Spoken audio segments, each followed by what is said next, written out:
Move, Momo. Momo. Okay, you can start talking about what we're here to do. Okay. I am speaking with Justin Hicks. He's a reporter from New York. I'm so honored that he took interest in Marty's story. And he's come from New York to do an article on his story. And I appreciate that because I feel this is a story that needs to be told, not only for Marty, but for not only for Marty, but for anybody's child that can get caught up and lured the way Marty was, and to never show back up or never. We don't have remains. We don't have answers. It's been a hard case for the detectives because of how this happened. And I'm doing everything that I can within the power that Christ gives me to fight for justice for him. I will not stop fighting for justice for him because those killers need to be off the street. Also, the police department and detectives need to listen to parents when they tell them they know something foul has happened, that this child would not just walk away from his life this way, not contact his family, not go to work, and not hold up to his legal bound to the judiciary system. He was not that type of child. He should not have been profiled because of his past. He was working on getting his life together. He was doing all positive things. He wasn't doing anything wrong that night. Only thing he did was try to go out on a date with a girl that he thought was a nice person or whatever. He went to meet her and never returned. Ever returned. Ever. I'm a grandmother that loves and suffering dearly behind this. And I'm not going to give up. Those killers out there, if you're watching this, know this. I will never give up. I will die fighting for justice for my grandson. He deserves justice. And I am advocating a rally that we're having on January the 15th, 2018. We're standing up to the Justice Department because we want answers. We also want laws to change. This type of situation should have not occurred. As far as the dating sites need to be safe and secure. They need to be able to track the people that are coming out there and put a more secure thing to monitor criminal activity. This is so it won't happen to somebody else's child. And also, I'm asking people to stand with us. Where? We're standing at the Justice Department downtown in Washington, D.C., 925 Pennsylvania Avenue on January the 15th, if the weather allows. We're going to be standing down there, and all mothers that are experiencing this, their children were murdered, they don't have answers, and those that are missing, they don't have answers, need to come and stand with us. We need to unite, stand together, and fight for justice for our children. So join and stand with me. There's not a day that doesn't go past that I don't fall into pain and misery and hurt for my grandson. He didn't deserve what he got. And those killers deserve to be brought to justice. They need to be brought to justice. And we need these detectives and things to be able to use and utilize the resources from the FBI department if the case gets complex and they can't get the pieces. FBI have way more resources available to them. If Marty's case had been elevated to critical before 30 days, 60 days, and they could have escalated it to FBI, we might have answers now. Yesterday, day before yesterday, on the 22nd, was 7 months. 7 months, but no answers. No remains. And his killers are still at large. That is not right. So I'm standing up for that. I thank the reporter for coming down. I pray and I ask God that he's opened up resources and people to have a heart to stand with me to make sure that Marty's story doesn't fall through the cracks, that his story is told, because this can happen to anybody's child. That website needs to be exposed. It needs to be exposed. They do not need to be able to use it for criminal activity. Thank you.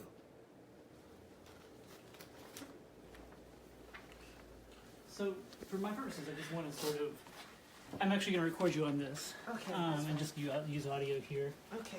That way I'm not scribbling down notes and it's not, Yeah, I like that better because somebody told me I was going to be taking dictation soon at work. I told myself I'm going to bring a tape recorder because I'm not going to. I know. And the worst thing is having a conversation with somebody, and you're trying to think about like what you're writing as well as your. Yes. So. Yes. So for my tape, can you just say your first and last name? Felicia Cook. Okay. And what is your, as far as the relevancy of this story goes, what is your title? Like a grandmother. I'm his grandmother. Okay. I'm his grandmother. He was by my daughter. He's my daughter's firstborn child. Got it. I'm her mother. Okay. And so I am his grandmother. And then just kind of tell me a story. What happened? Okay, Marty, that day, he had been working. He got an apprenticeship. Which day? April? This was April 22nd. 22nd, yeah. Okay. He had been working his new job that he got, an apprenticeship program with JR Electrics. And he was working, he had to be to work at 5 o'clock in the morning, got off at 3. He worked Monday through Friday. But this particular Saturday, they asked people that they want to volunteer for overtime. He volunteered. He got off from work at noon. I was on my way to an evening temporary position I had, and I called him as I was eating before I went into the job, and I asked him, was he okay? How was things going? And I'm good, Grandma. I'm good. Well, what time did you get off, Marty? How was it? And he was like, he was so excited because he was like, I hated to cut it off at 12. If they had let us work to 3, I would have worked to 3. I was hoping they'd work. He said, and then work. I'm gonna work every weekend, Grandma. I'm gonna work. If they're off for Saturday, Sunday, I'm gonna work. I'm gonna sign up for it. And I was like, well, Marty, you don't want to work too much. That's going to be too much, that structure work. You putting a lot of wear and tear on yourself, baby. He was like, Grandma, I'm working it. I'm working it. If they offered, I'm taking it. And so I said, well, How long had he been there, by the way? About 3 weeks. Okay. About 3 weeks. Okay. So it's still pretty fresh. Yeah, he had done excited. such a good job there Yeah. that the foreman pulled him from the rest of the guys and said, I want you to start working with me. He was the master electrician. And he told him, because first they was moving around supplies and things. That's what they doing, make sure they set up everything. When they needed something, they went and hauled it and make sure they set up for him. He was a little discouraged about that because when he first started, he thought, I bought all these, because he had to get all these tools. Grandma got all these tools for him, so he wanted to use his stuff. So he was a little discouraged because he was going there and he realized he just moving things around, doing labor type stuff. He was a little discouraged about it, because he wanted to get into the technical meat. stuff. Yeah, he was looking at me like, I said, Marty, hang in there, blah, blah. He's like, oh, Grandma, I'm not going nowhere. I'm staying right there. So he was asking people, mingling with the right people. And he said, one of the guys told him, said, Marty, when you come in tomorrow, come over and work with us. And that was the people that's working the electrical part of stuff. And he was so excited. He was so they gonna start me on the electrical, so Grandma, I'm gonna be working with the electrician. He took me under his wing, man. He cool dude. He got long dreads. He tell me all about this guy, and I was so happy that somebody was taking him under their wing. And he even talked about some guys that had an attitude. And he was telling them, man, let's just do this. Let's not get no attitude. Because he said people talk to him. Some of the foreigners talk to him kind of down talk, And he was like, I told man, let's let that, don't even pay that no mind. Let's just keep doing what we're doing and not get upset. So he was encouraging other guys there because some of these people had a criminal background. Then they were getting another opportunity, and he's telling them, "Come on, man, this is an opportunity. Let's do this. You know what I mean? We're gonna be all right now, man. We in another world now, man. Come on, let's do this." Yeah. He was really enthused about it, right? Yeah. And I was so happy for him. So that particular day, I checked on him because he hadn't worked. He worked all week, and he said, "Oh, I'm all right, Grandma. We worked to 12, and blah blah blah." So then and he was planning on staying here that night. Was that the idea? Well, he stayed over here with me, Yeah. and he stayed with his dad. With his dad, He would share himself. Right, and we all want a piece of him. Right, but at that point he was staying here. Yeah. Okay. Yeah. He was staying on here because I had started taking him to work. His dad couldn't do it, so that's why he was staying on here with me during that time because he kind of liked being over there with his dad, And so he was staying over here, and I said, well, where are you? He said, I'm on my dad's, He said, so I'll be home later, Grandma, or whatever. And so he said to me, so what you doing? And we kind of talked about what I was doing, And he said, okay, Grandma, don't work too hard and blah, blah, blah. And I said, okay, Marty. So what you going to do later on? I'll probably go. I said, well, Marty, I understand. Sometimes you need to get out, whatever. you've been in the house, you've been working hard this last week, you're tired, but you need to, go ahead out and do something. I got him a car. Yeah.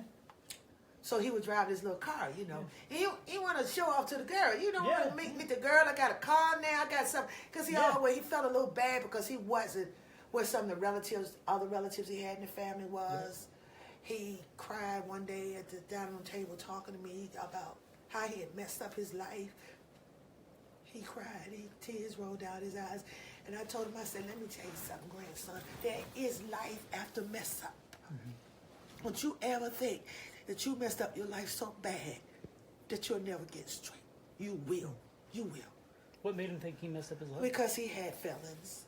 He was trying to get jobs before.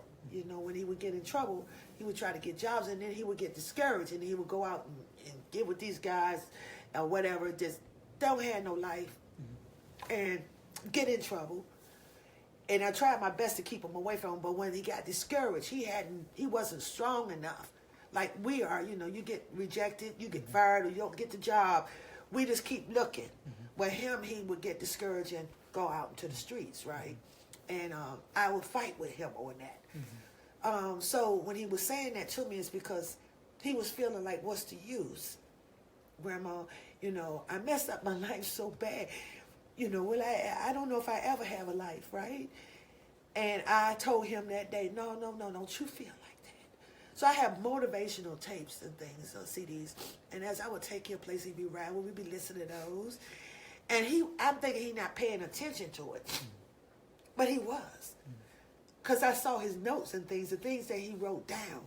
So he was listening. He downstairs in the basement, that's where he stayed, his own little space down there. He stayed down there. He wrote down. Is that where you saw his notes? Yes. Yeah. Yes. So I say he was listening.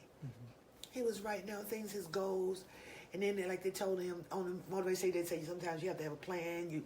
You manage your time. And he had wrote down, at this time I wake up. At this time I take a shower. At this time I this. At this time. And I found all that downstairs. And I just, I showed it to the police officers. And they even was like, wow. So you found that after I did missing, because I don't usually go through his things, But I was giving them stuff, so we were down there looking at things, and they was casing the area and finding whatever they could find, and we ran across that pad. How did that feel when you found that? Oh, it hurt, because I realized he was listening, he was trying, and I hurt even more, because at the point of him trying. For somebody to do what they did to him, it's just terrible.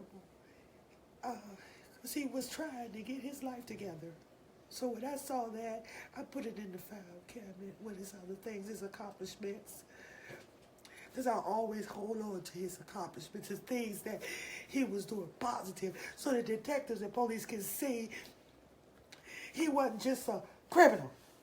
He was overall a good person, and I knew that all the time. I knew what was sending him to the street, and I kept advocating to him. Excuse me, can I get tissue? Oh, of course. Yeah.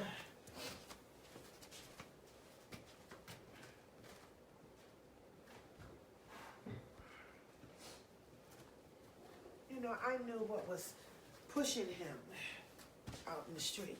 What was it? Discouragement. Discouragement. Because these crimes that they pinned on him, a lot of times he was running from the police. That's a felon. One time he was driving a stolen car. That's a felon. Everything was a felon. A felony. And which I think they put too much felonies on these children, because, most of us growing up sometime never done something we shouldn't have done. And kids. Some people learn right away, and some people keep doing the same things for a while before they get it, that you really need to stop what you're doing. And see, Marty like other kids, like to smoke that weed. So when he smoked that weed and go around certain type of people, they start encouraging him to do certain type of things. And Marty was a friend. Marty was the type of person, if I'm your friend, I'm your friend. I'm going to hang in there with you, man. Some of the kids didn't have the support that he had. Marty would always have a home to come to when he would get himself in trouble and come out and be incarcerated or be in jail. Grandma was always at the front door to pick him up when he got out. He had a home to come to. I'd take him get something to eat. He had a place to sleep. But a lot of the guys out there didn't have that. And Marty would feel bad for them. Sometimes he would bring them home and I bring them here. And I don't know these people. And he wouldn't understand, you know. But I said, Marty, you can't bring all these different strangers in the house. I don't know these people. They cool, Grandma. No, Marty. Everybody's not your friend. Everybody's not cool as you think they are. A lot of these kids will use you because you have certain things they don't have. He didn't care about that. You know, it's just, he had a heart to want to help. And sometimes his help was being used and he didn't understand that. You know, I would give him money, you know, so he would have money. Sometimes when they didn't, he'd go out and come back broke. I said, Marty, I gave you $100. That should have lasted you a few days. Oh, no, because he out feeding people and everything else with his money, sharing with them. That's the type of person he was. I'm a friend. When you're in your corner, I'm in your corner, man. You know, and I try to wean him to go more towards different type of people and kids. He looked at them as they was bougie. A lot of them, because they looked down at people, things they said. I said, Marty, it's nothing wrong with being particular about people. It's not always being, oh, Grandma, they bougie. But my dad bougie. He says dad bougie. My dad bougie, you know. He said, well, oh, no. You know, and I always tell him, because I know how he feel, because I'm like that too. I don't think I'm better than nobody. And if somebody's doing worse than me, I try to help them out. But I learned over the years that sometimes when you do that and you think you're helping them, they use you. They use you. They don't really, I'm not really a friend of you. It's all about what you're helping them with. And that's what I was trying to encourage him to understand. So that day, he said he was going to go out. So I thought he went out and everything. So I was working 3 to 11. I had to work 7 days straight. So my last day of working was until that Monday. So I, I was taking you over his father's. Tuesday came. It was raining so hard. Woo, rain. That Tuesday? That about 3-4 days we had heavy rains during April, during that time. I mean, heavy rains. So I'm thinking, I don't think they work on in the rain. I don't think so. But he didn't know that because one time I mentioned to him about rain. He said, "No, Grandma, we work every day. We won't work with them. We don't work now no rain. And we gotta go to work if it rain. They got an inside in there. We can work rain. You know." So he didn't know or not know about that rule. Yeah. So I said, "Well, now that heavy rain, would he be working?" So I went on. Then I thought he was being cute. So I called him and I said, "Marty, look, Grandma need to hear from you. I need to know if you all right. At least you can call me and let me know everything's okay because you're driving that car. I bought the car, but the car insurance, everything is in my name. I need to know if you had a little accident or something, just call Grandma and tell so we can work on it. Don't not call me. Don't communicate with me." Well, the next 2 days went past, and he never does that. He never called me back. Never. I don't get a call. So finally, I called his dad, and I said, "Look, I haven't heard from Marty." I said, I've been trying to get in touch with him. And he said, "Me too." He said he got his paper. He got his letter of acceptance in the apprenticeship program. That's what he wanted. You go and work and whatever, but to be actually accepted in the program, you got to get to that point or whatever. But Marty was so good and they liked him so much, they accepted him right away. And they sent him a letter telling him he was accepted in that program. He said, "I'm trying to call him and let him know he's been accepted. He's been accepted. He won't answer the phone." He said, "Felicia," that's what he calls me, "I think something is wrong." And I said, "You do?" He said, "Yeah." He said, "I'm getting ready to call." "Oh, you got the number to the job?" I said, "I'll get that number." He said, "Well, I'm getting ready to call." He was going to call the job, and I was going to call his probation officer. I said, "I'll call you back." We started making calls. Nobody had seen him. His job had seen him since Saturday. The PO, he was supposed to be there Tuesday, didn't show up. And we knew something ain't right. Something ain't right.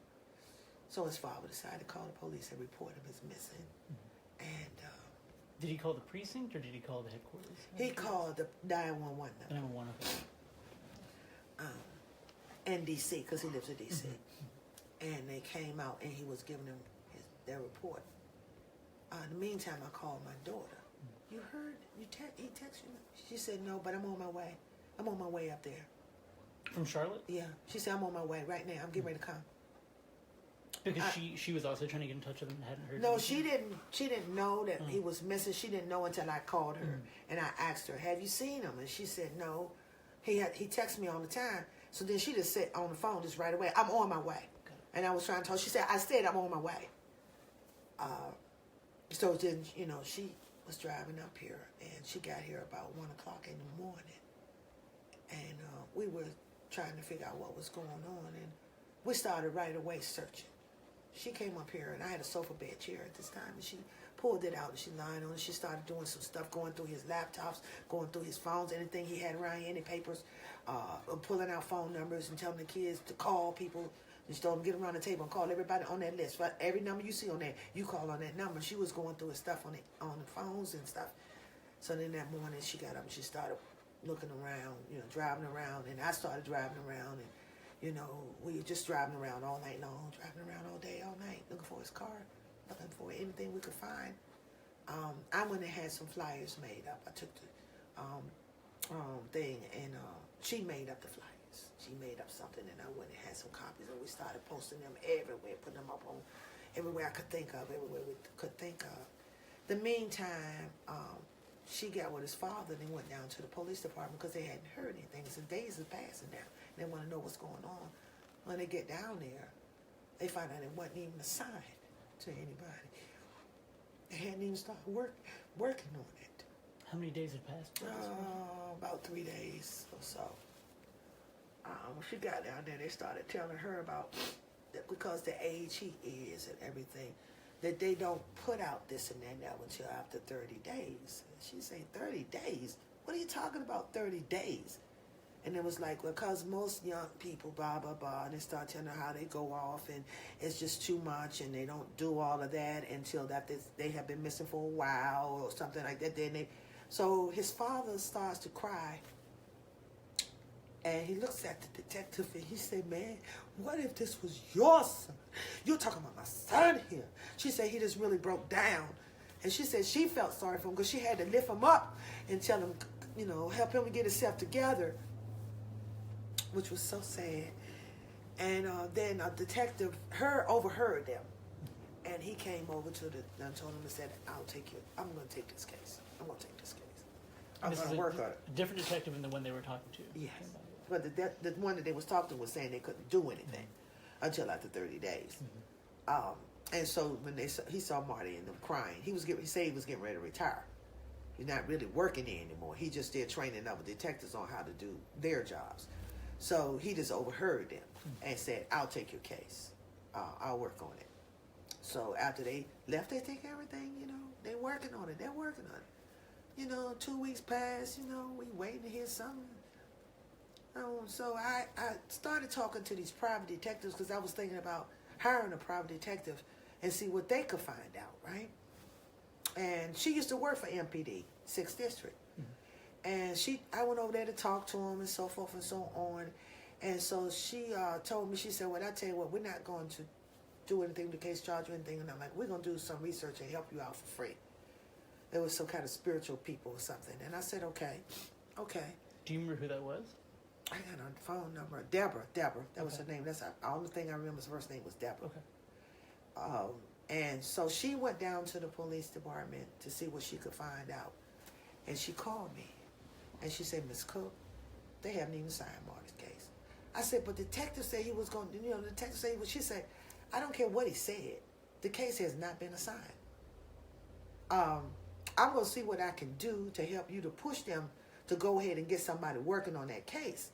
Well, I'm devastated at this point. So then I tells my daughters, and my daughter calls the captain. And she goes off. She goes off on them. What they're not doing, who they're not. You're full of, she cursed like a sailor. You're full of like this, and she just went off. The captain went to investigate it and found out Dasha was right. They hadn't been doing anything. They had not been doing anything. What are you talking about? Almost 2 months. So then she brought Aisha up here for a forum with the missing people and stuff to try to, talk to them and whatever. And she did, because the first detective came out to my house And we just knew they was doing something. Because he came out to my house, he sit there, asked me all this information. Those are the ones that saw his little plan, his goals and things written down. And I just knew everything was fine. Well, I found his car one day. By the way, who is that detective who came out here? Detective Randolph. Randolph. Okay. I would never forget his name. Detective Randolph. He had a rookie with him, and he was training him. And first of all, he kept saying to me, you live in Maryland, and really this case should be on Maryland. I said, no. He lived with his father, he lived with me, he lived both places. So his father has the right, that's his father. And he lives over there too, he stays with his dad too. He has the right to call. That's his son. You don't say certain person need to call. No. His father had the right to, well, I'm supposed to say to his father, no, don't, no, that's his father. And we went back and forth. He said, but no, I'm saying I'm going to take the case. But it should have been a Maryland's case. You know, he kept throwing that up in my face. And I'm looking at him. I don't care about any of that. Yeah, I was going to say, why was he so hung up on jurisdiction? You know? I don't know. It was a technicality as to where he was last seen, where the car was recovered at. The car was recovered in D.C. He was last seen in D.C., so it should have been a D.C. case. Okay. So is that, and that's a general missing persons thing when it's the location where the lab mainly where they live. Okay, where they live, and he did live in D.C. Okay. So even if you lived in, I mean, just like in theory, just so I can understand, if you lived in Florida but you went missing in New York, would the New York police handle that case, or would the Florida police handle that case? They would sort it out. Okay. But most I know right here in D.C. in this area, it's where they live. They were a D.C. resident. Right. They were last seen in D.C. and the car was recovered in D.C. So D.C. should have picked up the case. They found the car in the 5900 block of Foot Street. Foot Street. In Northeast. Foot Street and 59. And Eastern Avenue and 59th area off of 59th Street Northeast. Okay. And I found that. I kept driving around. And because I called Detective Randolph, and asked him, I would check in with him almost every day. And he told me, call me anytime, so I would do that. And in the beginning, he would answer the phone and tell me, no, or whatever was going on. This particular day, because he said, I get off at 3 o'clock, call me before 3.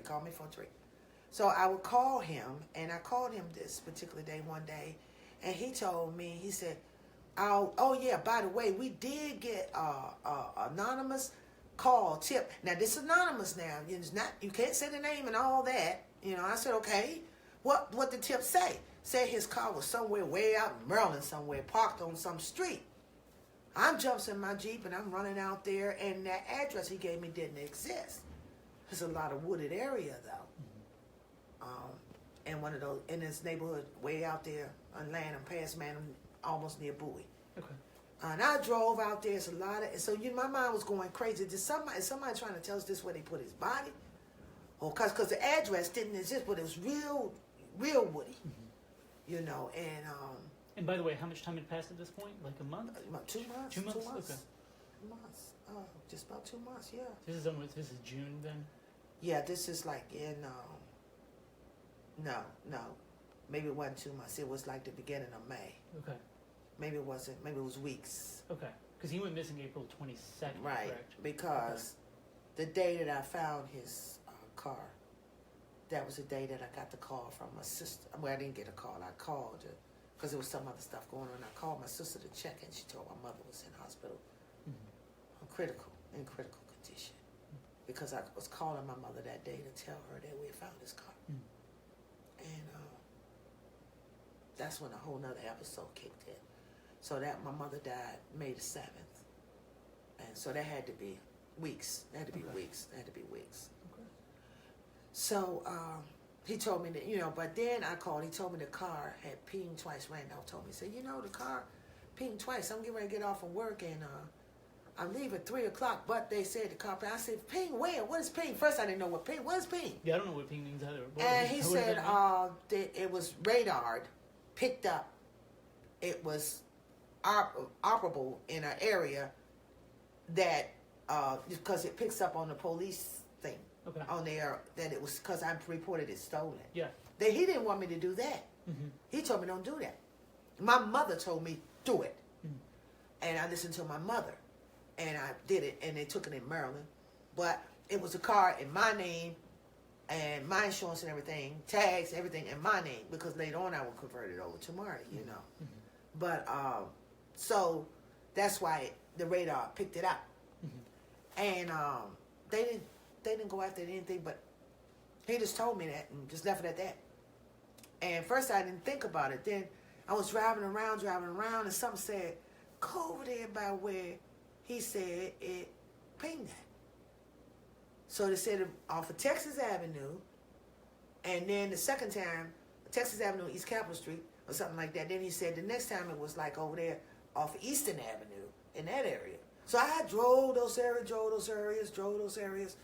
Finally, I was coming down and I turned down Foot Street. I don't know, I just got a hunch to turn there. And when I got there, it was like 3 cars parked. The third car was Marty's. I thought, because I kept looking at the tag, then saw the little, because he had a Passat, and somebody, you know, I said, that looks like Marty's car right there. But then I called the detectives, and they wouldn't answer the phone. Couldn't get him.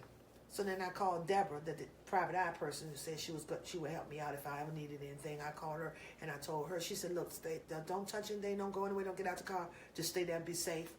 I'm going to get in touch with detective and tell him to get over there. You know, to make sure. I said, but I don't know if she said they can figure out if it's his car or not. They'll do that. She said, you just stay in the car, be safe. And my daughter was screaming and hollering on the phone, go out there, take pictures. I was like, no, it's people sitting out here. I don't know what's going on. So I sit there because I told Deborah, if the car move, I'm moving with it. And she was like, don't follow it. I said, no, I'm going to follow it. If it move, I'm following it, you know. Finally, they came about 30, 40 minutes later because she was able to get in touch with him. And she called me back and said, he said it's on his way, but he was somewhere doing something, motor vehicle department or something. He'll be right there. So I sit there and I waited. And finally, when they came, they got out the car and he walked over and he looked and he said, this is Marty's car. This is his car. Somebody had washed it and armor all the tires and things. And he said to me, oh, Marty's somewhere around, because somebody steals somebody's car, they don't wash it and clean up the tires and shine up the tires. No. He gave me a little hope. I was like, oh, you think yeah, Marty's somewhere around. Come on out, Marty. Marty, where are y'all? Come on out, man. Come on out. And so I'm looking at him, and then his father was talking to people in the background. The guys who were hanging out on the sidewalk or whatever? It was some people sitting out on the front of this building. They were just sitting there. You know, sitting out there, and I didn't know who they were. Then it was up on the side, there was some guys sitting there. Then there's people walking around, and some guys in the apartment probably selling drugs or something out the apartment. I could see them looking out the window, you know, and so I wasn't going to, you know, she told me, I just stay in the car, you know, because I wanted to do all that, but I didn't know who, and I didn't know if the person was driving would come out, so I didn't know. She told me, just be safe, you stay in the car. That's what I did. But in the meantime, when detectives talking to me, because they getting into this thing about a technicality about if I had a car towed home because I didn't have keys. I didn't have the keys, and they don't jimmy the lock. And I said, no, you're not just going to leave and not check evidence and everything. I said, I'll tell you what, I have it towed home and then see what I can do, you know, to get the, you know, do whatever I need to do. And he was like, well, if you, take it to Maryland, go ahead, but then see if you can get PG to come and fingerprint it. And I'm like, y'all can't. He said, well, we don't do this and we don't have that, and you know, we can't do it out here. We don't have the keys and all this. He would tell me all this stuff they couldn't do. Okay. So I was like, well, wait. Now we're gonna because I don't. You just gonna walk away the car? I said, I'm gonna have it towed home. Have it towed home, and then we do whatever we got to do. And he was like, well, we you know, see if PG will do the fingerprints because we can't come to Maryland to do the fingerprints, huh? So, you know, we can take it over here to such and such, which will cost you this and that and the other, and you'll pay $5 per day or so many per day for it to be stored there. So I said, well, I just tow it home, and you know, and whatever. So he tells me, well, this and that. I said, no. You're not going to. I found this car. You're not going to do this. You're not going to just leave this car sitting here and you don't start taking figures. You don't. This is evidence or whatever. You keep saying. I was all hysterical. So my grandson's father, because I had called him, he said I'm on my way, and he out there with us now. And so he pulled me to the side, and he said, calm down. Don't fuss at him, because we need their help. Don't do it. Don't get angry. Don't get him upset. I said, okay. He said, just calm down. And so I'm started talking. I said, okay, what I'm going to do? And I called, my daughter called, and she kind of brought it to our attention. She said, Mom, just call and get a locksmith. Don't bust up the windows and all that, I said, you're right, She said, call and get a locksmith. So I told him, I said, I locksmith, so the detective ran off. He said, I know somebody can do it. I'll call him right now. I said, okay, so then we get the fingerprints, right? Right. Get the car, we'll take the prints. I said, okay, I'm going to get the car open, and we're going to take those prints. We ain't moving this car, I'm taking those prints. So I called a locksmith. He called a locksmith friend of his, and he unlocked the car. And I came home first to try to look for keys. I couldn't find them. Then I went back, that type of thing. And we got it open, and they started taking the fingerprints and everything. And then I had it towed, and I parked it right over there.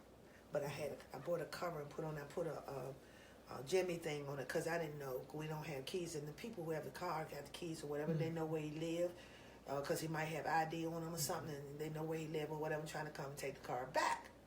So that's how we got the fingerprints and got the car back, and that went on. And they were sitting out here, and I'm waiting for them to come and do more evidence because I'm like, that's all you're gonna do out there? We waited a month for those prints.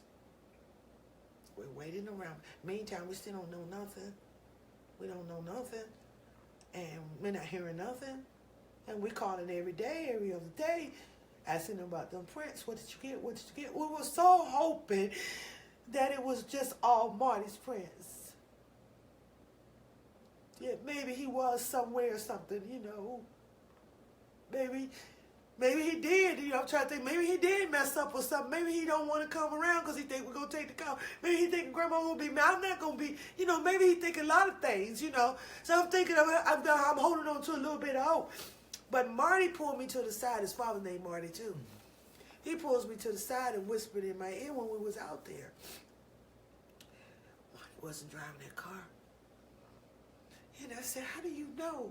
He said, somebody just told me.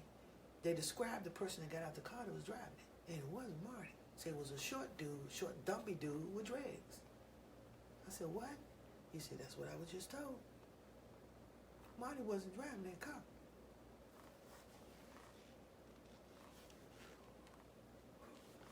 Was that car kind of the first bit of hope that you guys had in the whole investigation? Yeah, I had hope. I started having hope. But when Marty told me that, I didn't want him to tell me that. I wanted to shut up.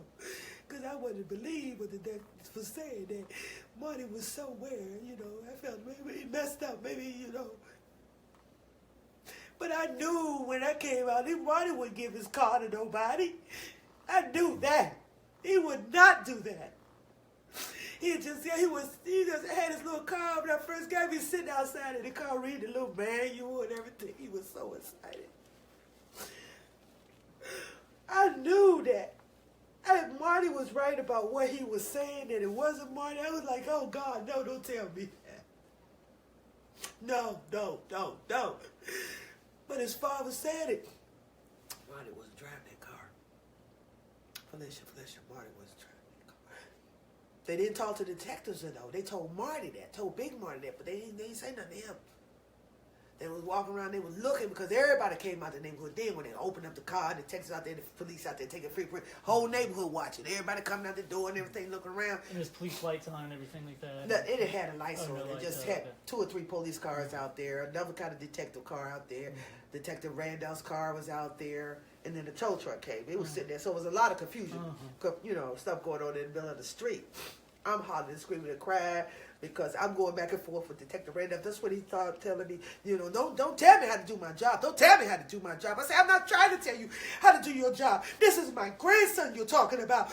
Don't sit up here and tell me what you are not going to do at a time like this. This is all we got of him. We don't went around and found out. I'm thinking something we can find out something from this. Something. You know, don't tell me what you're not going to do.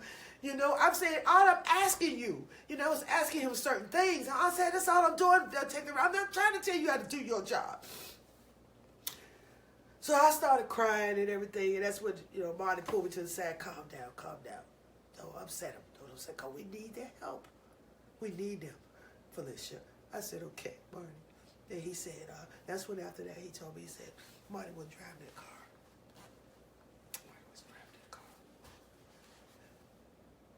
And that's when it even got even more devastating for me, being honest.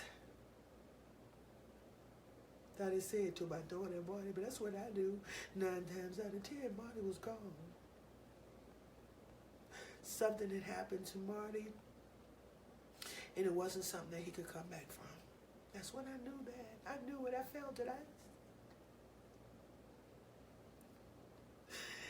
And I started thinking instantly, who killed? What did they do to my grandson? What?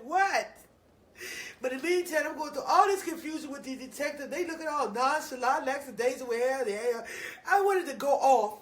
I wanted to go off so bad. Because I knew what time it was. I knew that. And we got the new detective after the captain. Then all of a sudden I found out that I got a new detective coming. He called and said he would be taking the case. He needed to sit down and talk to me and Marty. I think he talked to Marty, so he would come over to my house to talk to me. His name is Detective Partman. And the new detective department was assigned because you guys talked to the captain about. Because my daughter had talked to the captain and all that, and I didn't know all that was going to transpire. I didn't know what was going to happen. Then I just know ended up getting a call, or a call and a text or call or something saying, "I'm Detective Partman. I will be taking your case. I need to schedule a time that I can come out and talk with you." The captain told Aisha, my daughter, told her she was putting the best detective she had on it because she really apologized for all that was not done. And was the Captain Dickerson? Is that the?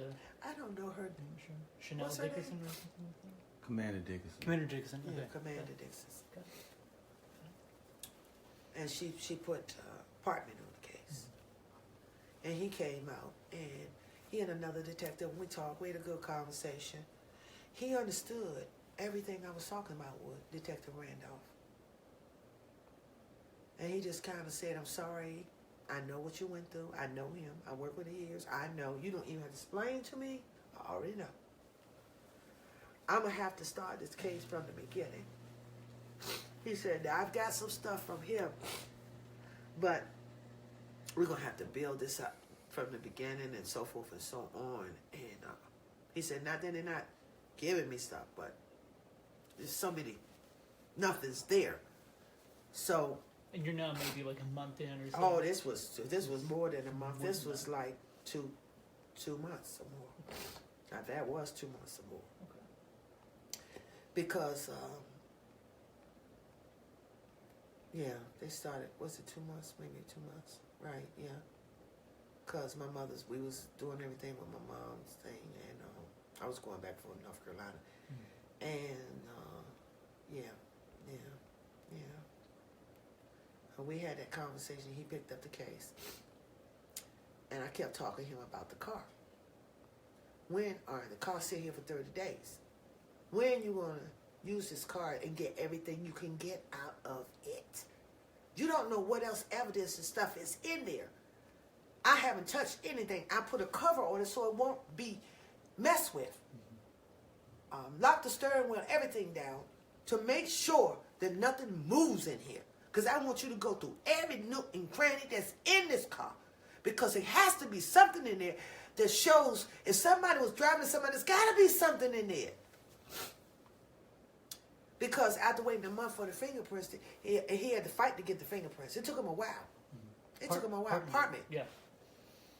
And then he calls me and tells me they got about one good print off the car. All the rest of them was batched up. He even told me he was going to the print place and he going to bomb them out because they messed it up. Well, I don't want to hear all that. Can't you do it again? I mean, I'm thinking, what are you talking about? Anyway, He comes finally and had the car towed into the apartment so they could do some more stuff on it. And he said it did a DNA, but we had to wait for that. Another almost month. Weeks and weeks. We had to wait. And it's all we've been doing is waiting. Is waiting and waiting and waiting and waiting. And then when they come back, they always come back with some nonchalant answer that don't mean anything. Don't mean nothing. I met Mr. Long. Mr. Long called my daughter. I asked her would she come out. And so she called me and said, this man is going to meet you, named Mr. Long. And just, show him where the car was and talk to him and so forth and so on. And I did. That's when I met Mr. Long. And we walked through the neighborhood. He telling me things to do. Put the flyers out. We're going to walk. We're going to put these flyers in everybody around. Because somebody around here knows something. Even if they didn't do it. How did he get his car? The thing that baffles me, even till today, they didn't jimmy the lock. That car lock has not been broken. Mm-hmm. They have the keys. How did you get the keys? How did you get the keys?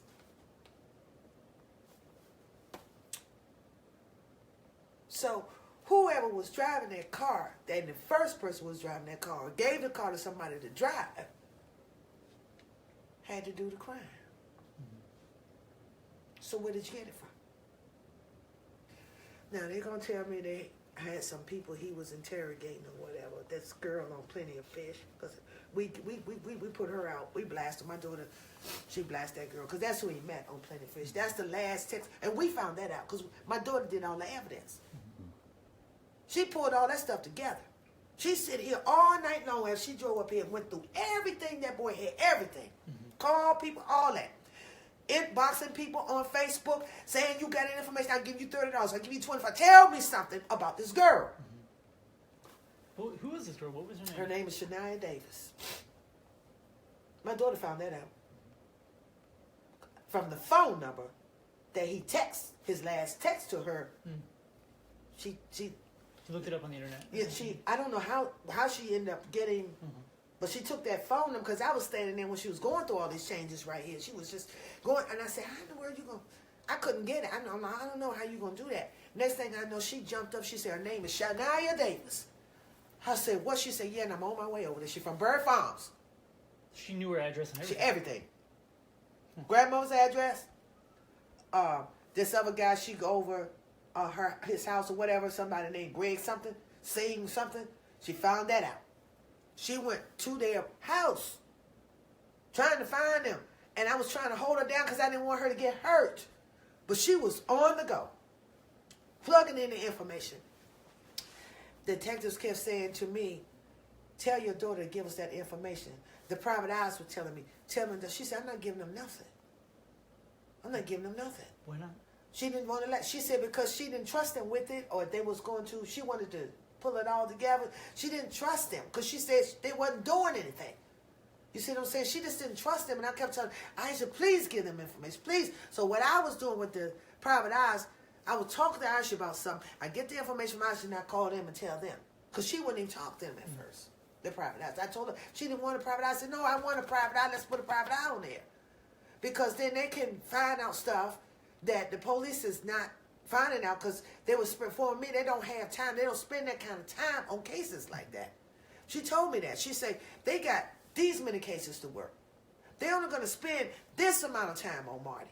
So she didn't trust them to spend. She didn't trust them the right amount of time. Now she didn't want to give them the information. She didn't want to let it go. She didn't want to let it go, and I couldn't understand that. But I would try to get information from her to give to them. Finally, when the detective, I'm glad she didn't give it to her. He wasn't done. He wasn't doing it. She was right. She was right. I thought she was wrong. I'm trying to go around her to be nice to them, as Marty say, to think if I be nice and whatever, they'd do something. They didn't do nothing. Even Captain Dickinson told me that. She told me that at the rally. She told me the truth. She said, I would be doing the same thing you doing if it was my child. She said, I'm so sorry. I said, because they didn't do a lot of things. She said, let me tell you something. They didn't do nothing. They didn't do anything. Did she say whether, like... She reprimanded them. Yeah. And she still is. What does that mean? Do you know what that means? She's, I guess, because he's been around the station so long, 30-something years or whatever, he got a lot of pull or whatever. He's been there a long time, arrogant, because he kept throwing that in my face. I got to do that, so I'm looking at him like I could care less about how many years you've been there and you the best detective and you getting ready to retire and all of this stuff, but I guess she had to, disciplinary actions against him. Maybe and she didn't go into that because it's not something that's confidential. You can't tell people everything, but she just let me know I'm on it. She let me know that I'm on it. She called me on the phone and said, what did he say to you? Your daughter told me she said, I'm trying to put this together now. What did he say to you out there when you found Marty's car? And I told her exactly what he said. She said, did he also say to you that Marty's out there somewhere and hollered out, come on, Marty, come on, Marty, come on out? I said, yes. And the other detective said to me at the same time, well, are we glad when we find Marty so we can go ahead and work on cases of people that really need us? The other detective as in Detective Parkman. No, the detective that was with Randolph. The rookie that he was training. Okay, got it. Yeah, the rookie. And I just looked at him. And then when we go ahead and find Marty so we can go work on cases where people really need our help. I just walked away from him. Why do you think they thought that? Where do you think that comes from? I think their perception. First of all, Marty had a pass. Okay? Because they threw it up in my face, too. When Detective Randolph came out here, he said to me, oh, he got quite a record. He got a pretty extended record. Anybody could have done anything to him. And I said, what? Yeah, I said, this little crimes, little petty crimes. So he threw that up in my face. I was so glad when I found that pad downstairs. I didn't even know what was in the pad. That was God. When I gave them the pad, and they read it, and they was going through it like this, reading the little notes and things that he had written down there. They looked up and said, darn, sometimes these kids can be so hard-headed. I said, but I didn't know what. So after they left was when I went down. I said, let me see what they was reading. And that's when I saw it. That's when I saw what he had written down. The things that he was trying to do. Because I thought about it myself, for a minute. I said, whoa, I hope I didn't show him nothing that had something bad in it, you know what I mean? Because I'm letting them pick up, look at whatever they want to look at. I thought to myself, whoa, let me see what they read, Right. And I'll go down there and I read that and I find out that he wrote down the things he wanted to do. I got to get my learners. I got to take this test. I got to do so now. I need to get up some stuff in the morning. I need to do that. He wrote that stuff down. I hadn't even, never. I'm sure it did. Yeah, I want to see it. I'm going to take a picture of it too, if that's okay. Yeah.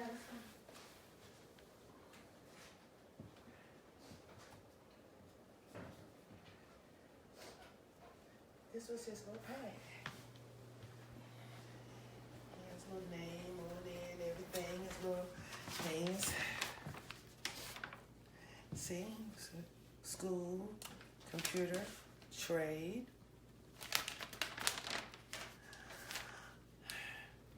My learners. Man, pay my ticket. $140, whatever that is, right there. And at. Then they wrote these things down. You was the fastest sperm for a reason.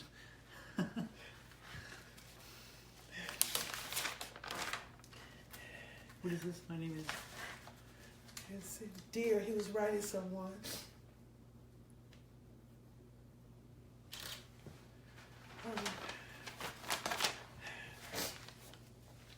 He wrote a little something here. Was he learning to code? Computer programming? Yeah, well, he was, doing different things, trying to Now here's his little thing. That's what his little plans. My day. Yes. The things he was gonna do. He was writing down these things.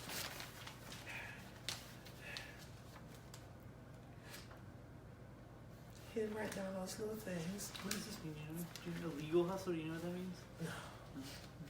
Probably some rap song. Cause he tried to rap. Oh, okay. He can't rap. They told him, they said, you can't rap, Marty. He told his little sister to rap. So she made a CD. She's all out there rapping and doing her little thing and making records. They like, he wanted to rap.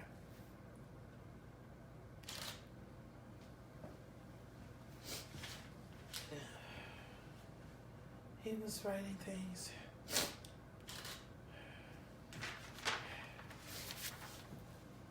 And we tried to find out all these phone numbers. You know, any little phone number or whatever. We went through every phone number they had everywhere. You know, but he was the one that found the job. Someone had told him about the apprenticeship program. I was writing things. I was trying to take him places that I thought that he should go. To try to get in some kind of little program and stuff. And he was doing his own little thing. He said a word to grandma about what he was doing. Just came to me, somebody called for an interview, and I called him. I said, somebody called you for an interview. And he said, that's that apprenticeship program, Grandma. Was there like a trial period? Because I know he was with there for 3 weeks at the electrician program, and then he got the acceptance letter. So was there like a trial period? Well, yeah. You know, they kind of work and watch you and see how the guy's going to work, you know. Yeah. And some of them you got to take. He had to take an exam. He was studying for that. And he had all this little stuff that he was doing to study for that exam. Because you're really supposed to take an exam before you accepted in the apprenticeship program. Okay, you got to pass that exam. You accept it, but you work, say they work as laborers. Okay, they kind of use them like that. Yeah. Because they need all the help. Right. Now, once they get to a certain point, then they start actually training them in the electrician field or whatever. So he had to study for an exam. Okay, like the electrician's exam. Right, Yeah. right. And so it's a whatever, getting in the exam or Right. whatever. Okay. So it's had a lot of algebra stuff in it. So he would sit down here at this table half the night and study for that. You know, he was. Are these all the papers that you have? I think that's it. Let me see. Is this mine or his?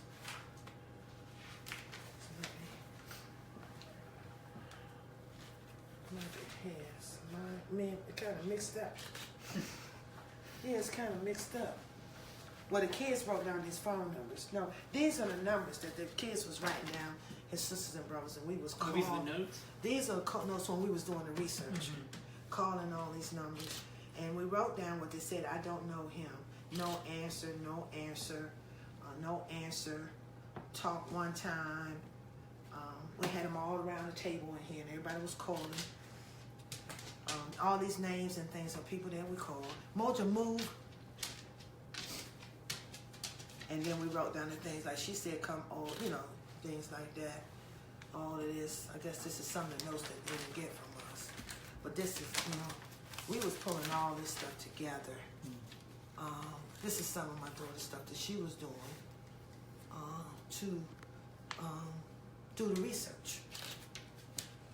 We had all the little cousins over here helping us to make these phone calls, trying to figure out, you know, these phone numbers. And that's when we found this one. There she goes, Shania Davis. My daughter, you see, she wrote down the address and everything. That was one of the addresses. She found out who she was, had her name out there on Plenty of Fish. And she tied it back to Facebook. Then from Facebook, she got what she got, and she went out there to all Shania's friends. But she went to her friends and said, "Do you know this girl? Blah blah blah blah blah. I got money. You know this girl." And that's how she got all the information. And we was able to get the police and they them all this information. This is the car information. I don't know. It's Yes. a Volkswagen Passat blue. Right, but that's not the right tag. That's not the right I don't know tag, what no. that is. Oh, that's not the right tag. No. What is this one? Is this a different car? Accord? Yeah, I don't know what that is. I don't know what that is. But this was my daughter. She was putting this stuff Yeah. together, so she might have, just Yeah. notes and things. You know what I'm saying? So she was putting all this stuff together. We didn't give them this. I thought we gave them everything, but I guess we didn't.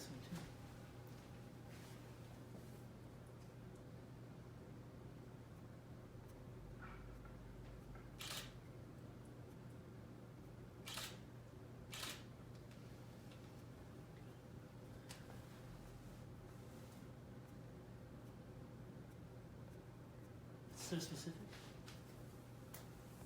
I mean, it's So down to the specific. exact minute. I mean, Right. 7:04. She wrote this stuff down. This is stuff that they was telling her, which, These are all the people. So this is. I mean, this was the last day he was seen, right? The 22nd. right. And some people, That's pretty late. I mean. some people would tell the truth. Because some guy had inboxed her talking about, I seen him the other day. He, such and such and such and such. And then she started interrogating that because she said, well, where did you see him? I mean, where can we find him at? Then he come back and goes, after he go through all that, he called it back, telling me, oh no, that was not this week. That was like, 2 weeks ago. Mm-hmm. Was it before April 22nd? Yes, it was before April 22nd. So of course you may have seen him. Of course you may have seen him. Do you think these people were genuinely confused, or was it? We don't know. We don't know. We just trying to get information. We were just gathering information, any information that we could gather. Right, of course. Anybody talking, whatever they said. My daughter took notes, and then she would do research, to find out if what they were saying was fictional facts or something they were just saying, trying to get a couple bucks out of it. You understand? Mm-hmm. Because she was. Was this some of the algebra he'd been doing? Was this some of the math? Yes, that's what he was sitting out here doing, trying to prepare for that test. Yeah, he was trying to prepare for that test. Because he thought that's how he was going to be able to actually be accepted all the way into the program, Right, so by passing the... Yeah, once he passed that exam, because that's what they had told him, that, they would have to study and pass the exam. So one day he was supposed to go and do the test, but something came up he didn't know or something. They gave him 6 months, and we was all excited. I said, well, Marty, now you got 6 months to do it. You can take your time and study that thing. Right. You don't have to worry about it. You got 6 whole months. And he was like, yeah, that give me more time, because he thought it was going to be simpler than what it was. And what happened was he found out that test wasn't going to be simple at all. I bet. I've heard people take that test. Yeah, he said, that's not an easy Grandma, test. this ain't going to be, what I thought it was. Yeah. And and you know what he told me about this, and I always will show, because these are his compliments. I'm looking for the acceptance letter, but I put it away. I'm going to go through the files. But this is, he was so proud of this. Let me see. He Now, said- I will film that. Mm-hmm. That's something I'm going to put on. Great. Thank you. Yeah, he was so proud of this. He told me, Grandma, don't lose that now. Whatever you do, don't lose that. Now put that back where it was, Grandma. Don't you lose that. Yeah. Yeah. He was so proud of this. Let me see his diploma one more time. Great. And that's the kind of person he was. He had got incarcerated.